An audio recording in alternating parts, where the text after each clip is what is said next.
وبركاته. نحمد الله العظيم نصلي ونسلم على الرسول الكريم. أما بعد، قال الله سبحانه وتعالى في كلامه القديم: أعوذ بالله من الشيطان الرجيم. بسم الله الرحمن الرحيم. قال إني عبد الله آتاني الكتاب وجعلني نبيا آمنا بالله صدق الله مولانا العظيم. சங்கைக்கும் மிகுந்த மரியாதைக்கும் உரித்தான மேலான பெரியோர்களே, பாசத்திற்குரிய சகோதரர்களே, அருமை நாயகம் ஸல்லல்லாஹு அலைஹி வஸல்லம் அவர்களின் நற்பாக்கியங்கள் நிறைந்த உம்மத்துமார்களே, நாம் ஒரு தொடரில் பயான் கேட்டு வருகிறோம். அருமை நாயகம் ஸல்லல்லாஹு அலைஹி வஸல்லம் அவர்களின் விருப்பங்கள், அபூபக்கர் சித்தீக் ரலியல்லாஹு தஆலா அன்ஹு அவர்களின் விருப்பங்கள், உமர் இப்னு கத்தாப் ரலியல்லாஹு தஆலா அன்ஹு அவர்களின் விருப்பங்கள், உஸ்மான் இப்னு அஃபான் ரலியல்லாஹு தஆலா அன்ஹு அவர்களின் விருப்பங்களை நாம் நேற்று தெரிந்தோம். அதிலே அவர்களுடைய இரண்டு விருப்பங்களை நாம் நேற்று அறிந்து கொண்டோம். ஒன்று, அவர்கள் பசித்தோருக்கு உணவளிப்பார்கள், ஆடை இல்லாதோருக்கு ஆடை அணிவிப்பார்கள் என்று நாம் அறிந்தோம். அவர்களின் மூன்றாவது ஆசையை நாம் நாளைய தினம் அறிவோம். இன்று கிறிஸ்துமஸ் பண்டிகை என்று நம்முடைய சகோதர சமுதாய மக்கள் அதை கொண்டாடவிருப்பதால் முஸ்லிம் சமூகத்திற்கும் ஈசா நபி அலைஹிஸ்ஸலாமுக்கும் என்ன சம்பந்தம்? ஈசா நபி அலைஹிஸ்ஸலாம் அவர்கள் கடவுள் தானா என்பதை நாம் குர்ஆன் ஹதீஸுடைய ஒளியில் தெரிந்து கொண்டோம். ரப்புல் ஆலமீன் அல்லாஹ் சுப்ஹானஹு வ தஆலா குர்ஆனிலே பல இடங்கள், ஒன்றல்ல, இரண்டல்ல, மூன்றல்ல, எண்ணிக்கொண்டே போனா சுமார் 25க்கும் மேற்பட்ட இடங்களில் ஈசா நபி அலைஹிஸ்ஸலாம் அவர்களை பற்றி பேசுகிறோம். மற்ற நபிமார்களை எல்லாம் அத்தனை தடவை பேசவில்லை. ஏறத்தாழ ரசூலுல்லாஹி ஸல்லல்லாஹு அலைஹி வஸல்லம் உட்பட 25 நபிமார்களை எல்லாம் குர்ஆனில் பேசுகிறார். அதிலே ஹஜ்ரத் ஈசா அலைஹிஸ்ஸலாம் அவர்களை பற்றி மட்டுமே சுமார் 25க்கும் மேற்பட்ட இடங்களில் அவர்கள் யார், அவர்கள் எப்படி பிறந்தார்கள், அவர்கள் என்ன செய்தார்கள், அவர்களுடைய அற்புதம் என்ன, சுப்ஹானல்லாஹ். சுருக்கமாக சொன்னால் அவர்கள் அல்லாஹ்வினுடைய வல்லமையின் வெளிப்பாடு, சக்தியின் அடையாளம். அல்லாஹ் தஆலா தன்னுடைய வல்லமைக்கு ஏதேனும் ஒரு சில எடுத்துக்காட்டுகளை காண்பிப்பான். ஏதேனும் ஒரு எடுத்துக்காட்டுகளை காண்பிப்பான். உதாரணமா பார்ப்பார், யூதர்கள் தௌராத் வேதத்தின்படி நடக்க மறுத்த போது தூர்சினா மலையை அப்படியே தூக்கி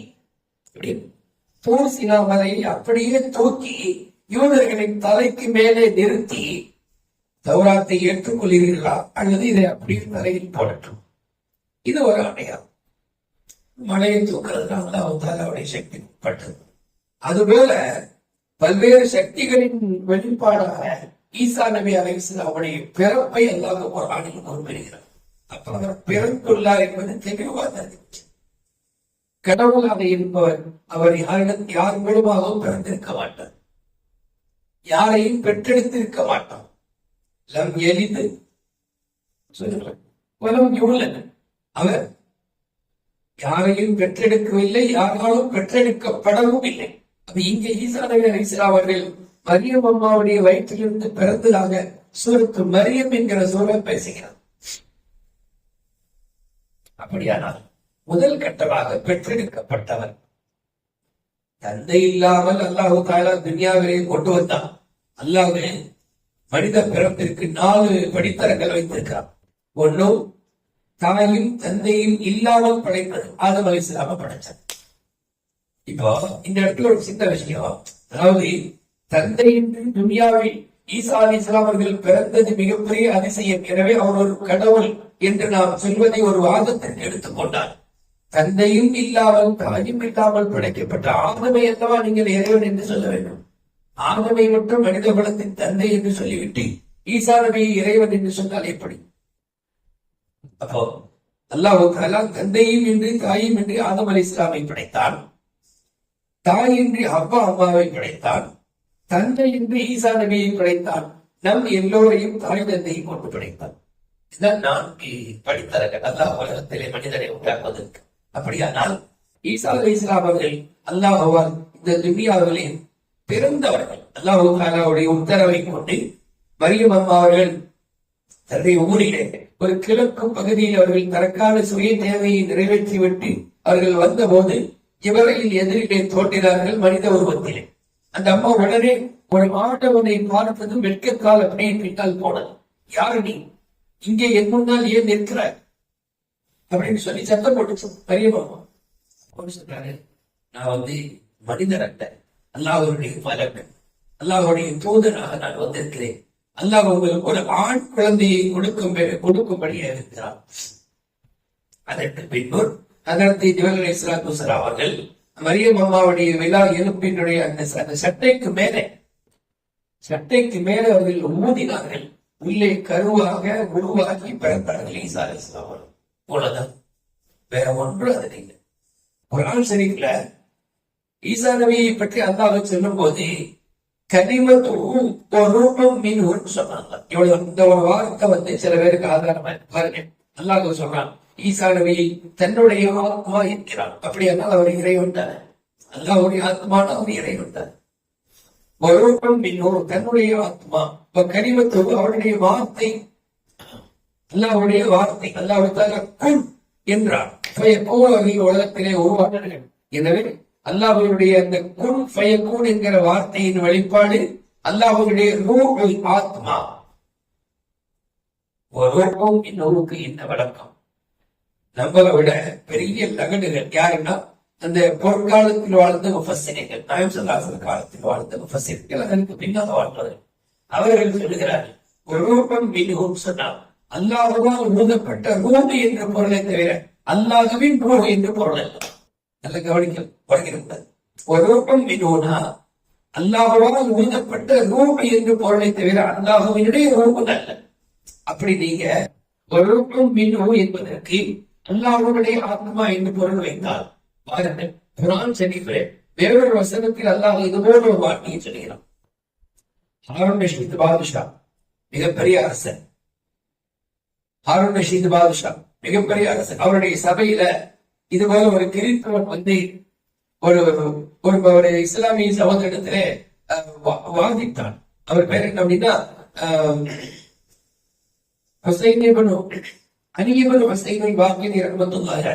அவரிடத்திலே அவன் வாதித்தான். என்ன வாதிடுகிறான் பாருங்கள், ஈசா அலைஹிஸ்ஸலாம் அவர்கள் கடவுள் என்பதற்கு உங்கள் குர்ஆனிலேயே ஆதாரம் தெரிந்தது சொன்னார். பாதுஷாவுடைய சபையில, ஹாரூன் ரஷீத் பாதுஷாவுடைய சபையில ஒரு இஸ்லாமிய மார்க்க அறிஞரின் முன்னிலையில ஒரு நசராணி ஒருவர், கிறிஸ்துவர் ஒருவர், உங்கள் குர்ஆனிலேயே ஈசா நபி அல்லாஹ்வின் ஆத்மா, அல்லாஹ்தான் என்பதற்கு ஆதாரம் இருக்கிறது. என்ன ஆதாரம்?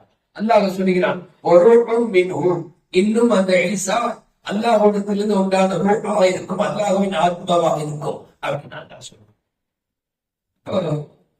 அலி இப்னு ஹுசைன் அல்-வாகிதி ரஹ்மத்துல்லாஹி அலைஹி சொன்னாங்க, உங்க கருத்துக்கே நான் வாரேன்.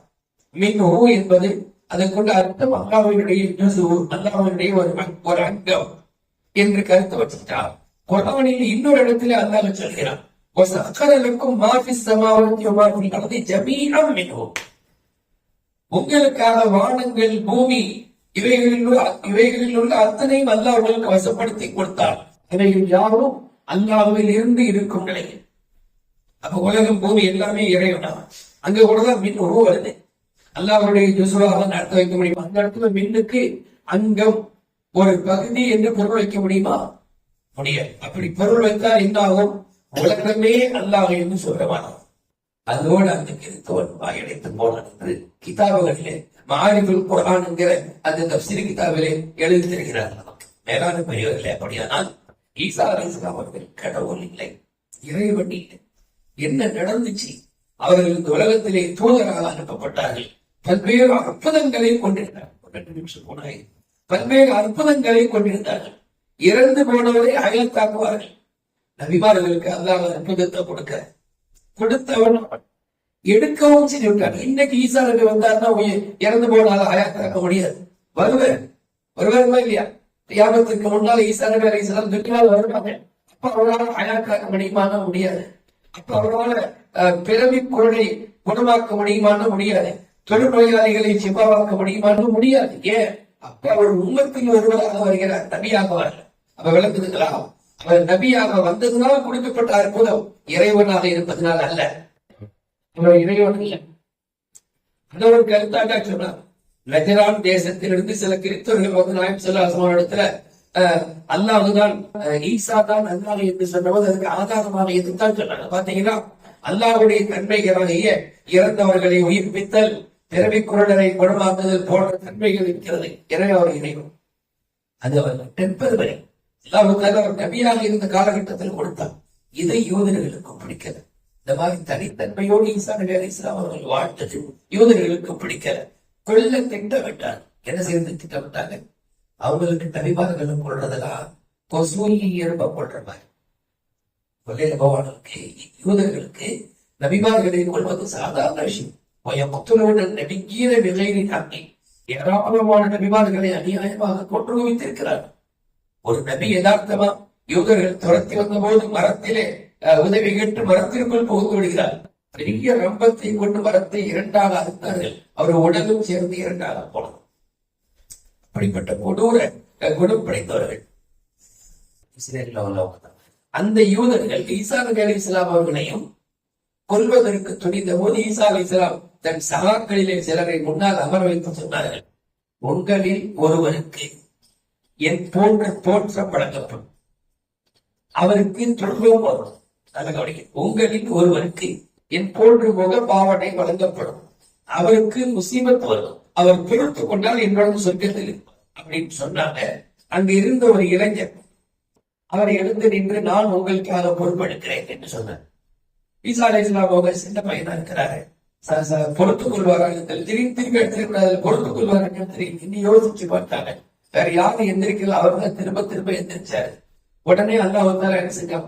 ஈசா நபி அலைஹிஸ்ஸலாமுக்கு ஒரு சிறிய தூக்கம் ஒன்றை கொடுத்தார். கொடுத்து அப்படியே வானொலிக்கு உயர்த்து கொண்டார். வானொலிக்கு உயர்த்து கொண்டார்.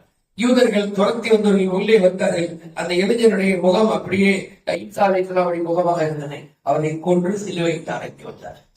இன்னைக்கு இருக்கிறதா தான் யஹூதா பேர் பேர் நமக்கு முக்கியம் இல்லை. யோஹன்னான் ஒரு பேர் சொல்லப்படும். இது ஒரு கருத்துக்களா? இன்னொரு கருத்து இப்படி வருது. ஈசா அலைஹிஸ்ஸலாமுடைய அந்த குரூப்புகளிலே ஒரு கற்பாடி இருந்தது. கற்பாடினா உண்மையான கற்பாடி. ஈசா நபியை காட்டி கொடுக்கிற ஒரு ஆடு. அது என்ன செஞ்சது அப்படின்னா, ஈசா அலைஹிஸ்ஸலாம் நான் காட்டி தரேன்னு சொல்லி யூதர்களோடு சேர்த்து வந்துச்சு. ஒரு டிக்கெட் அது வந்த உடனே ஈசா அலைஹிஸ்ஸலாம் அல்லாஹ் மேல உயர்த்தினான்.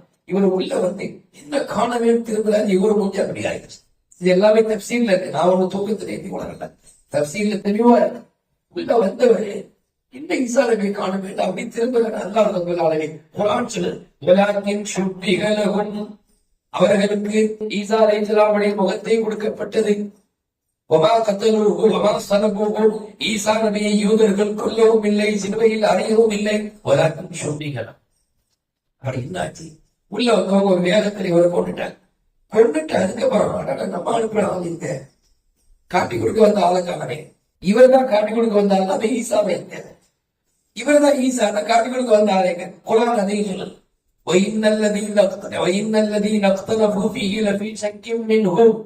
அங்கே வந்தவர்கள் மிகப்பெரிய சந்தேகத்தில் குழப்பத்தில் ஆளாகிவிட்டார்கள். எல்லாரும் தெரிவதில்லை. குர்ஆனை நாம் வாசித்தால் அதன் பொருளை விளக்கத்தை தெரிந்து கொண்டார். ஈசா அலைஹிஸ்ஸலாம் அவர்கள் இறைவன் இல்லை என்பது மிக தெளிவாக தெரியும். இன்னொரு ஆதாரம், கியாமத்தில் வந்த பிறகு அல்லாஹ் கேட்பான், ஈசா நபியை நிப்பாட்டும். இந்த ஈசாவே, நீர் தான் சொன்னீரோ என்னை இறைவனாக ஏற்றுக்கொள்ளுங்கள் என்று சொன்னீரோ, அந்த பொருட்கள் இன்னா சித்தகதுனி உம்மிய இலாஹைனி மின் தூனில்லாஹ், என்னையும் என்னுடைய உம்மாவையும் நீங்கள் இறைவனாக ஏற்றுக்கொள் என்று சொன்னீர்களா என்று அல்லாஹ் கேட்பான். நான் சொல்லவே இல்லையா அப்படின்னு சொல்லுவாங்க. ஆக நம்முடைய மார்க்கம் தெளிவாக சொல்கிறது, ஈசா அலைஹிஸ்ஸலாம் அவர்கள் அல்லாஹ்வின் நபி, அல்லாஹ்வின் அடியார், பல்வேறு அற்புதங்களை தரப்பட்டவர், விசேஷமான அடியார். அதுல மாற்றம் கருத்து இல்லை. ஈசா அலைஹிஸ்ஸலாம் சாதாரண மனிதர்கள் அல்லாஹ்வுடைய அடையாள சின்னங்களில் ஒருவர். கியாமத்துக்கு நெருக்கத்தில் சுமார் 40 ஆண்டுகள் இந்த பூமியில் இறங்கி நபி அதை உம்மத்தில் ஒருவராக வாழ்வார், தலைவராக வாழ்வார், தஜ்ஜாலை கொள்வார். அந்த நேரத்தில் யூதர்களும் நஸ்வாராக்களும் அவரை கொண்டு ஈமான் கொள்வார்கள். அவரை கொண்டு ஈமான் கொள்வார்கள். அவர் நபிதான் என்று அந்த நேரத்தில் ஏற்றுக்கொள்வார்கள் என்று குர்ஆன் பேசுகிறது. வல்ல நாயின் ஹக்கை ஹக் என்று வழங்கும், பாத்திலை பாத்தில் என்று விளக்கி வாழப்படி தோற்றங்களை தந்தல்வானாக. ஆமீன் ஆமீன் யா ரப்பல் ஆலமீன். அஸ்ஸலாமு அலைக்கும் வரஹ்மத்துல்லாஹி வபரகாத்துஹு.